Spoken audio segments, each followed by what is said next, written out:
સુરતના ડિંડોલી વિસ્તારમાં 25 વર્ષની યુવતીએ ટેરેસ પરથી કૂદી આપઘાતનું પગલું ભર્યું છે। લોનના હપ્તા અને બેંકવાળાના રિકવરી એજન્ટની દાદાગીરીથી કંટાળી આ પગલું ભર્યું હોવાનો આક્ષેપ કરવામાં આવ્યો છે।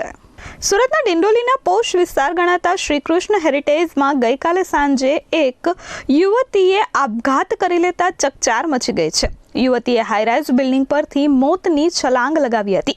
પરિવારે આક્ષેપ કર્યો છે કે લોન રિકવરી એજન્ટોના અસહ્ય ત્રાસના કારણે અને ભાઈનું દેવું ભરવા અને પોતાના લગ્ન માટે ઘર વેચવાની વાત આવતા યુવતીએ આ અંતિમ પગલું ભરી લીધું હતું। જો કે યુવતીના આપઘાતને પગલે પરિવારજનો સહિત આસપાસના લોકોમાં પણ અફરાતફરી મચી ગઈ હતી। તેને તાત્કાલિક જ સારવાર અર્થે હોસ્પિટલ ખસેડવામાં આવી હતી, પરંતુ તે પહેલા જ તેનું મોત થઈ ચૂક્યું હતું। દીકરીના મોતને પગલે પરિવારજનો શોકમાં ગરકાવ થયા છે અને ન્યાયની માંગ કરી રહ્યા છે।